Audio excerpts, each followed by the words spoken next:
BBC Sounds. Music, radio, podcasts. Join me, Mark Miodownik, in my series Dare to Repair in the Scientifically podcast, the home of the best science programmes from BBC Radio 4.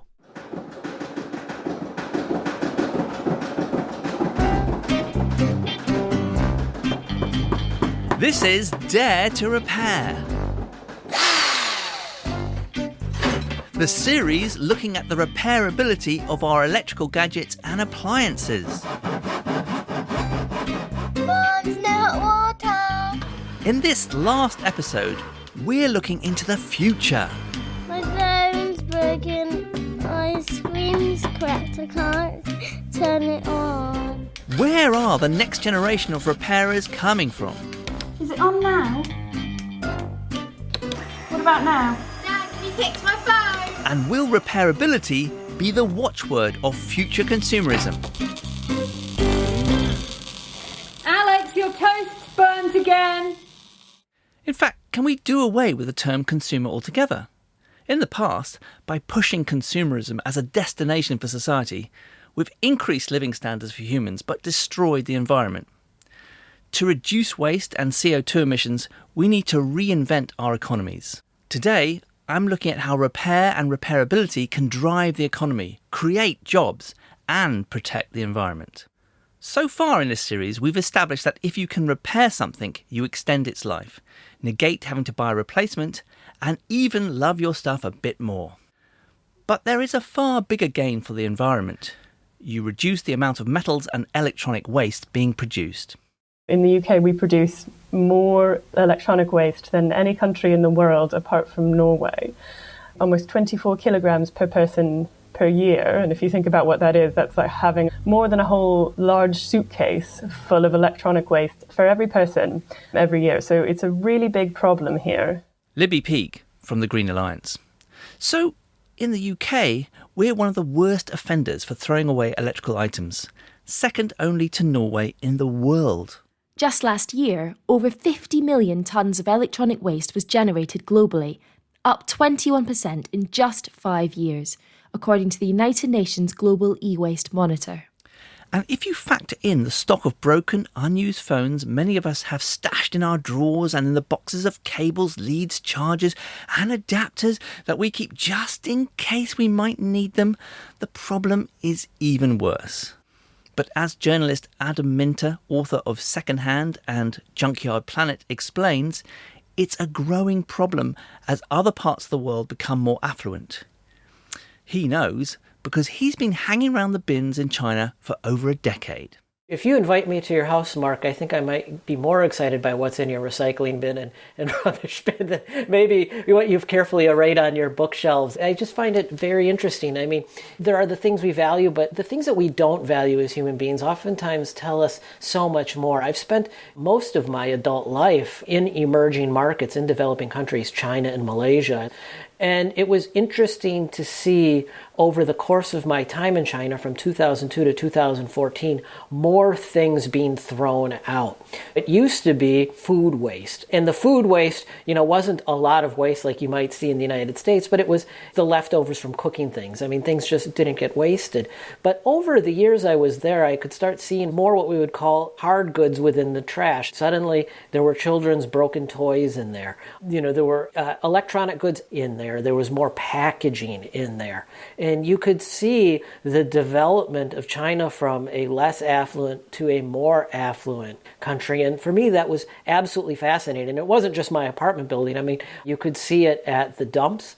What's in the rubbish bin, whether it's in the back of someone's home or in the back of their city, really tells you a lot about where that person and that community is. Now, it's not true that all broken electronics are just thrown in the rubbish that goes to incineration or landfill. The UK has the comprehensive WEEE, that is the Waste Electrical and Electronic Equipment Recycling Industry, where fridges, TVs, laptops, mobile phones, etc. are sorted, shredded and separated, with dangerous chemicals removed and raw materials recovered as much as possible. So you should always put your electronic waste in the correct waste stream. But according to Libby Peake and Adam Minter, recycling really should be seen as the last resort. Every electronic good that's produced actually leaves behind it a trail of waste and emissions that you don't necessarily see when you're looking at the product. And so if you're thinking about a smartphone, average impact of making a smartphone, during the production phase, a typical smartphone requires over 12,000 litres of water, and it contains about 75 grams of metal. But to get to that metal, you have to drill through at least 6.5 kilograms of ore. And then the one that I find the most shocking is that the smartphone, when it's being produced, emits 60 kilograms of CO2 emissions, which is actually 300 times the weight of the phone itself. So it's not just the final bit of waste that we need to be concerned about, but all of the resources and the energy that's gone into making these products that are basically embodied in them, and that things like repair and extending lifetime can mean that we don't have to keep making so many products and we don't have to keep causing all of these great environmental impacts. Recycling doesn't mean just because you toss something into that recycling bin, all of a sudden that phone goes to green heaven and little leprechauns take it apart and magically make it into a new emissions-free iPhone or Samsung phone or whatever it is. It doesn't work that way. Recycling is an industrial process. It requires energy. It requires water. Nothing can be recycled forever, so you're always going to have resource inputs. You're going to need more virgin copper to make that recycled copper of a good enough quality to be used, say, in a new phone. You're going to need, if you want to recycle the plastics, and recycling plastics is very difficult, but you're probably going to need to mix in some virgin plastics to get it up to a spec so it can be used in a new phone. So these are all problems with recycling. Now, that's not to say we shouldn't recycle, but I would say you want to recycle as sort of the last resort. Once things have been broken down and used and reused and worn out, and there's absolutely no opportunity to do it again, then and only then should you recycle. And I see the problem in developed countries is people want to recycle before it's been fully used up, and there's usually use cases out there. And so that's what I find very troubling about sort of the current electronics recycling paradigm and systems that we have. Apple might argue that they have the equivalent of little green leprechauns in the form of their high-tech disassembly and recycling robots, Dave and Daisy, which allow recyclers to recover key materials such as rare earth magnets, tungsten and steel. But this all takes energy, and repairing a smartphone is a much more sustainable option. Some cultures embrace it fully, with repair and refurbishment common practice and widespread. The motivation for repair and upgrade differs by region and in particular by income level. So I've made a point of spending time in West Africa and in particular in northern Ghana. And I spent time in a place called Tamale, which is the capital of the northern region. And Tamale is a very interesting place. It's a population of about 50,000 people. And if you walk down the main street, probably 90% of the retail on the high street is secondhand. That is, it's stuff that's been imported, and now people in the north are buying and selling it, and if it breaks, because the income levels are so low, they will fix it. And you see a thriving repair culture there. And every retail shop, because almost every retail shop is secondhand, will offer some kind of repair service. It's not hard to find somebody to fix your phone in Tamale, Ghana, because it's just where the income levels are. And what's interesting about Tamale is it's not that they're repairing, say, the most recent version of the iPhone. Oftentimes what they're repairing, and I was astounded by this when I was there, is they're repairing, say, 30-year-old televisions. And these are not flat screens. These are the old tube televisions. But again, the income level there, especially in the rural parts of northern Ghana, is low enough where there's an incentive to spend what's the equivalent of, say, £3 or £4 to get something fixed instead of going and buying something new, which you may not be able to do. And because of the development of extremely sophisticated repair cultures, in most cases, the ability to repair far exceeds whatever existed in the countries where these devices, secondhand devices, were first used. In Uganda, the culture of repair extends to saving lives. So we repair and refurbish X-ray machines, ultrasound machines, we do CT scans, we do endoscopy, pieces of equipment that we repair or maintain. This is Tony Hasasha. He's a cardiologist and an entrepreneur in Uganda. He runs a company, Biogenics, that buys and refurbishes expensive, life-saving medical equipment that the hospitals in Uganda could never afford to buy new. For example, a new X-ray would cost about $30,000, and when we repair it, it's about maybe $5,000 to $6,000. So it is a lot cheaper. A CT scan would cost about between $500,000 US to $1 million US, depending on which CT scan. On average, we repair and sell them at about $50,000. So that's like a factor of 10 times cheaper for a repaired one. So that means that you basically make it possible for people in Uganda to get these scans on machines that otherwise would just be scrapped and maybe there wouldn't be anything available. Absolutely. So we buy these machines maybe from auctions or from vendors in the US who want to dispose of them or who think they are not as useful, and the UK and maybe sometimes Japan and Canada. And we will do a diagnosis and find out why is it being written off. And then we will do a total overhaul, repair it, then do a full test and calibrate them so that they're up to factory standard and they are usable. And then we get them licensed by the Atomic Energy Agency and they're up for use again. And they will do 15, 20 more years. Wow. So do you think that people in these hospitals that are rejecting these machines, do you think they're kind of getting rid of them too early? Are they written off or what? I think maybe it's the culture. Maybe there's a culture difference. I think it's a little too early. Perhaps, of course, also the number of factors. One, of course, is the economic capability. So if somebody can afford a new one, so they will prefer the new one. I think maybe also there's not so much repair in the West. I think from my observation when I'm there, if anything has a simple breakdown and they deem it, either they will just say, change this part or put it away and we get another one. I think it's a combination of factors. And in many parts of Africa, Tony tells me repair is not just limited to expensive medical equipment. It's everywhere, part of the culture. Hearing about repair cultures around the world is inspiring, and it would be unfair to say there isn't a resurgent repair culture here in the UK. But what is even more heartening is that there are designers and manufacturers who are also listening. So take the Fairphone. I've got my Fairphone 3 here. It's a regular smartphone. It has a camera. It makes phone calls. It has all the smartphone things about it. But wonderfully, it is completely repairable and designed to be repairable. And that's what I love about it. We work closely with Fairphone on the design. It's a fantastic phone. Carl Wiens, founder of iFixit online repair site.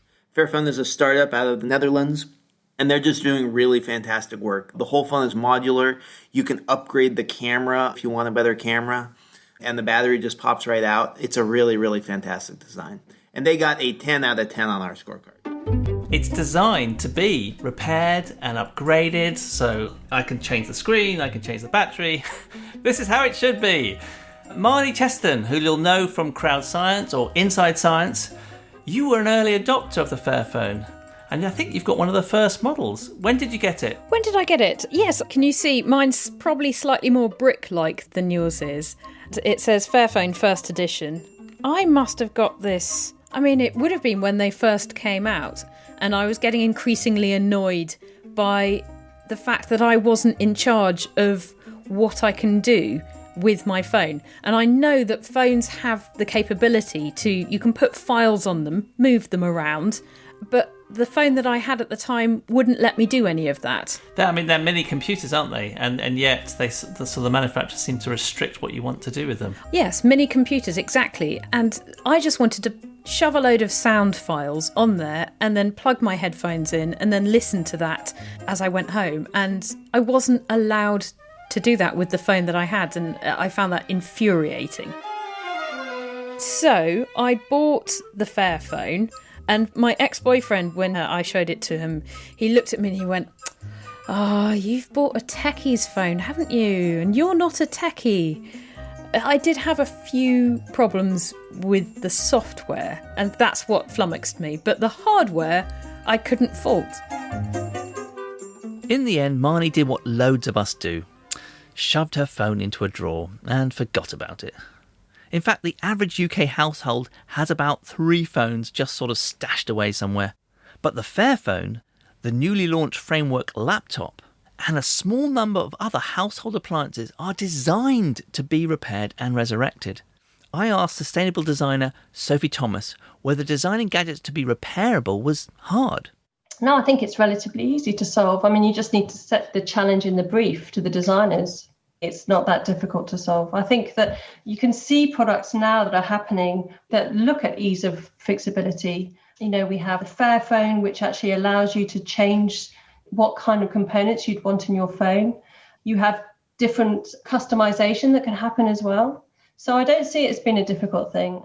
Before we start changing components like the camera, let's see if Marnie can replace the dead battery on her Fairphone. So this is a 10-year-old phone which was designed to last longer than that and to have a replaceable battery. You've got the replaceable battery, and can we have a go at replacing it then? Sure. When I say we, I mean you. Okay, right, okay, talk me through this. I can ping the back off fairly easily. Yeah, that's the nice thing about the Fairphones, isn't it? That the back it's designed to come off. And then there's a thing that says, this is your battery. It provides the power to keep you connected. But in case it ever does run out of energy, you can always replace it. Find more on the back. And then there's a little arrow. Okay, so I'm going to... And I think that what it does do is it allows the life of the product to be extended, because you actually, through customization, through repair, through fixing, you actually get more connected and you have more kind of care for your products as well. Okay. What's happening? There's silence. Is that a puzzled silence or an absorbed, No, concentrated? it's a puzzled silence that's comparing this to my iPhone. Because you have that kind of pride of like, this is mine, I own it, I've done this to it, I've added this to it, and also I fixed it, and I feel quite proud about that kind of thing. I'm sure you've had that, Mark, where you fixed something and gone, yeah, this is brilliant, and it was easy to do, and I was allowed to do it. I was given that kind of, the design allowed me to not have to break the seals of something or have to rip out the glue and refix it, but actually it was very easy to do. So what I've just done is I've pulled the battery out, and I didn't even need a screwdriver or anything. It just slips out, and then I can just slip the new battery in. It's slotted in easy, no glue, no screws, no nothing. And I've just pressed the on button, and it said starting a movement, Fairphone. Oh, I mean, that was 10 years old, baby. That's very impressive, isn't it? A smartphone, 10 years old, you can swap the batteries as easy as pie. That's what you want, isn't it? Oh, I've already got 3 messages. No service. I should get a SIM card.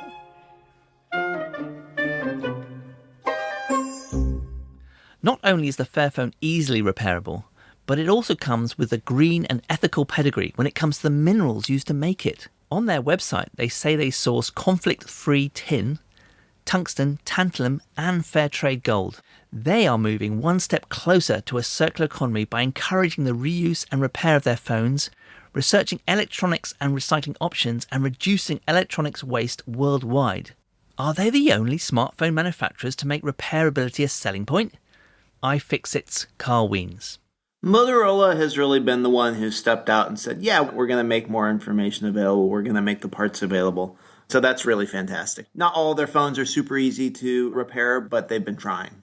And PCs in general seem to be more repairable than Mac laptops. Is that a fair? Yes, it's not true completely across the board. You really need to look up your specific laptop model.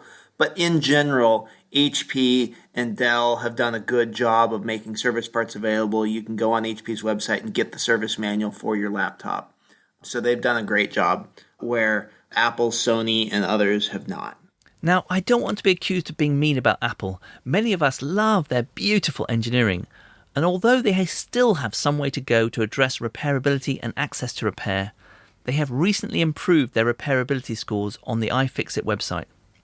And they are leading the way on some other environmental issues. In their latest environmental progress report, which has just been published, Apple state that in 2020 they became carbon neutral for their worldwide operations. And they are committed to becoming carbon neutral by 2030 for their entire footprint, from supply chain to the use of the products they make. Well, I really like what they've been doing, particularly what Lisa Jackson's been doing, who's the Vice President of the Environment there. I mean, it feels to me like they've had to, and they have been doing a huge amount of work around their environmental impact. Things like understanding that a lot of their products use a lot of aluminium, and so therefore can they find a way of creating very high-grade aluminium, but it is recycled, for instance. So they have a joint venture with an aluminium smelter to find a way of creating low-impact aluminium, recycled aluminium. Also, something that we thought was impossible years and years back, or incredibly expensive, was about looking for how do you recycle the rare earths, the metals that are inside our phone that make our phone work? How do we get those out and back into new phones? And they've managed to do that on some of their models. So I think it's very, very interesting to read about all the kind of work they're doing and the kind of plans they're doing and looking at their carbon footprint. Apple customers were very, very annoyed about the fact that they couldn't fix and repair their phones.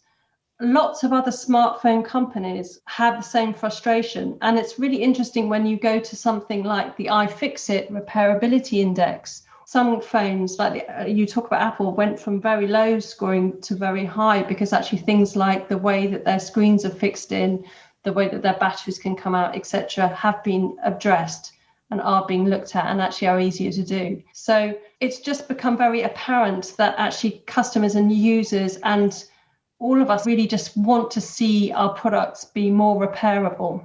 And definitely businesses are picking up on it and changing the way they're doing it. So if businesses want to do the right thing, what's stopping them?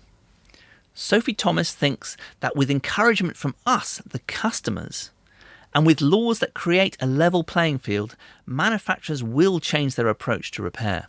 I'm a true believer in a carrot and a stick approach, that you need to have legislation to bring businesses and manufacturers up to a certain level. Manufacturers do the minimum they can do. It's very unusual to get businesses to really push forward, although there is a change happening in that, I think, particularly with things like declaring climate emergency and looking at going net zero carbon. So the carrot of that is very much about what the customers, what we say to the manufacturers, what do we want from our products?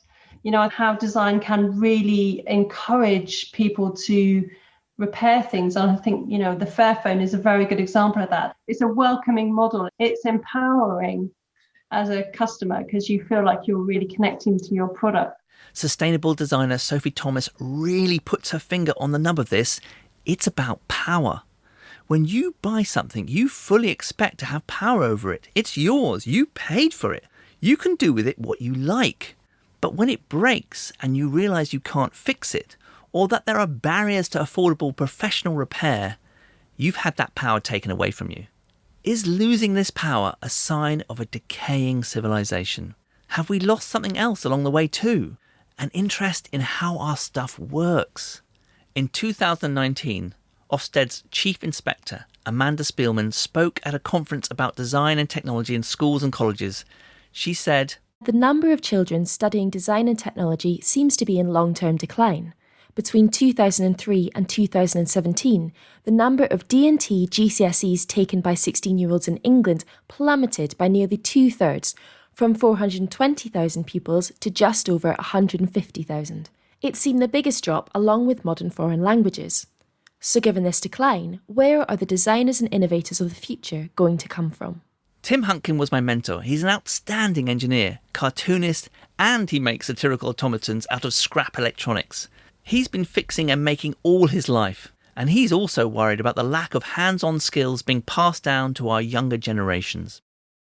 I think it's a more general shift that there are not so many people doing practical jobs and working with their hands, and you know, there's so many kids now just never even touched a pair of pliers or anything, you know. It's a different world. Do you think that's a problem? Yeah, I do, really. It's a problem for some kids just because some kids are just naturally good with their hands, and schools don't foster that sort of thing. And so they're selling those kids out. They'd be much better being taught to get better at doing things with their hands. They'd be happier if they were doing practical things. And the final thing, I think it affects how things are designed. I mean, I use CAD and it's brilliant at some things, but it's certainly very different, the process, than developing things just physically by building prototypes, by thinking with your hands, I call it. To me, that's a magical process that involves a lot of trial and error, but actually enables you to work incredibly fast because you're dismissing a lot of pitfalls along the way, which you could never have seen on CAD. So for lots of reasons, I think it's not good that this sort of practical working with your hands is not part of the modern world so much. And what about, I mean, to be able to repair something, to understand how it works, thereby repairing it, it seems an obvious thing to say, but maybe it is worth saying that, when you mend something, you're not just changing the object and making it work again. You're changing something in yourself. Is that right? And in your case, renewing whatever that is in you that keeps you alive and curious. And I enjoy solving practical problems. I can't repair everything. You just don't know. You just have to dive in and see what happens.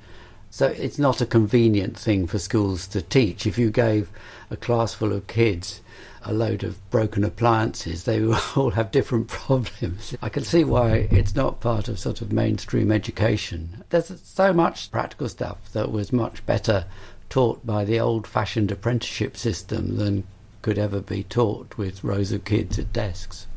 Have we sleptwalked into believing education is only about obtaining academic qualifications? When the 3 R's were introduced in the 18th century, they stood for reading, reckoning and rorting. Rorting is making and repairing. We have lost this central pillar of education. Now people think it means reading, writing and arithmetic. It doesn't even make sense, arithmetic. But there is a resurgence coming in the form of fixperts. Dee Halligan is director of a creative consultancy called Forth, who with their fixpert programs helps communities, schools and universities teach fixing.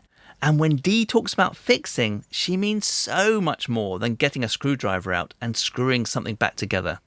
We make a distinction between the skills of fixing and repair. So fixing is something that people do. They have a relationship to repair, but what they're doing when they're fixing is really problem solving. And so when you are working with a young person to solve problems, they're doing all kinds of other things at the same time. There might be technical skills involved, but really it's about attitudes, it's about values, it's about their own motivations.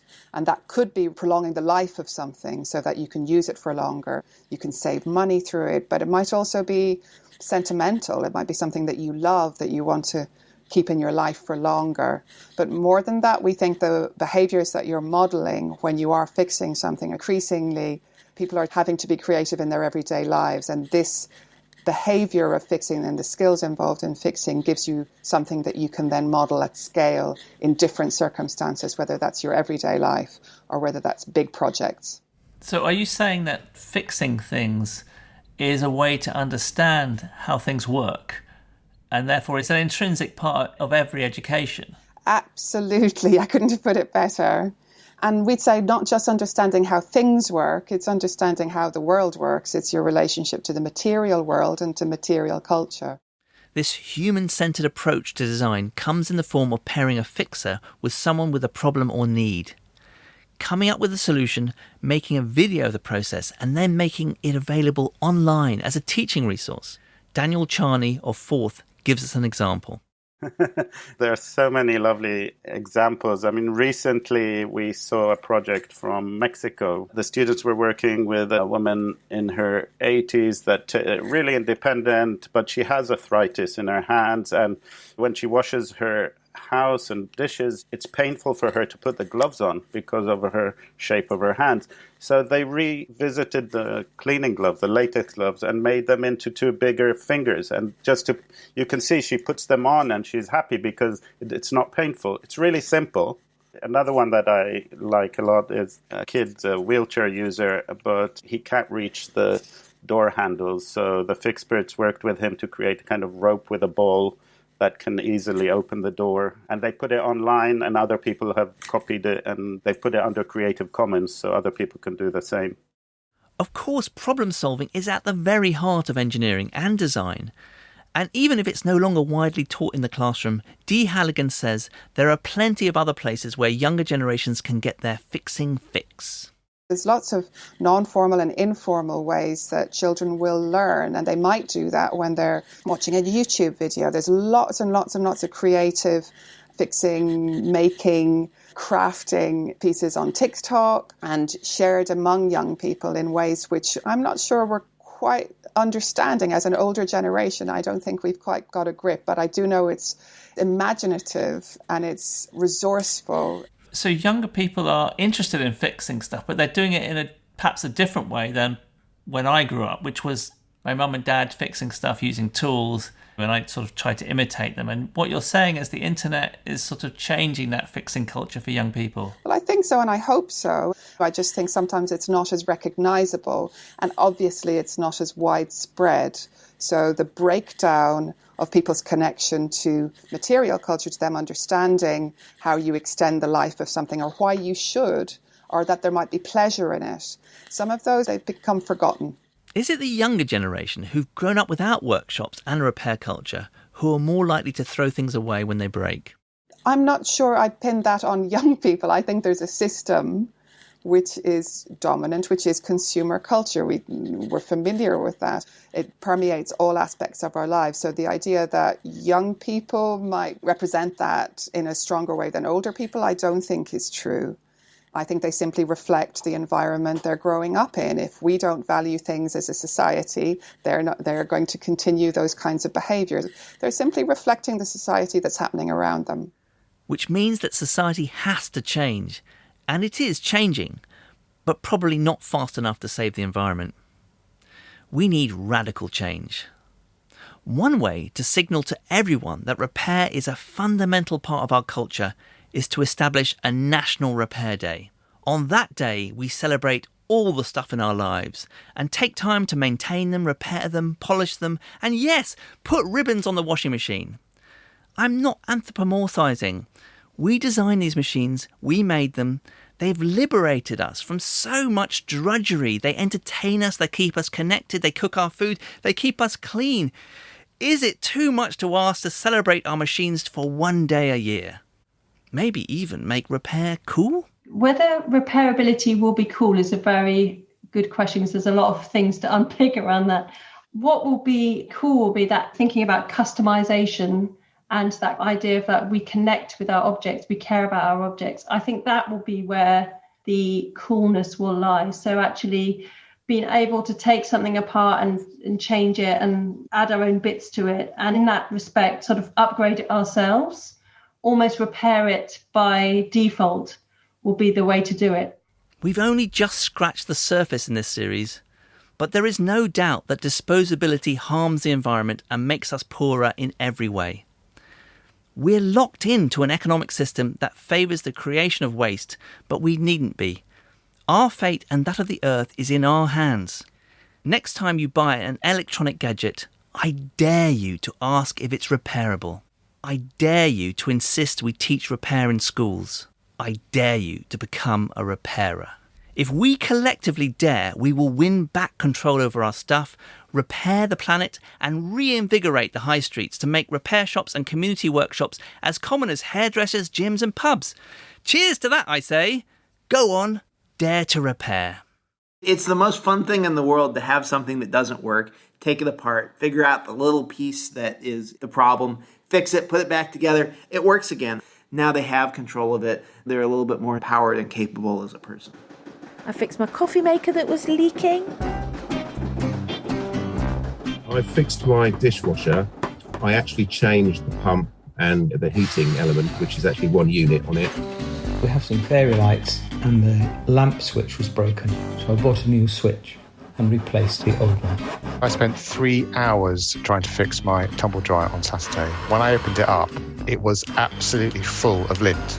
The lawnmower, I stripped it down and cleaned the carburettor, put it all back together again, and that worked.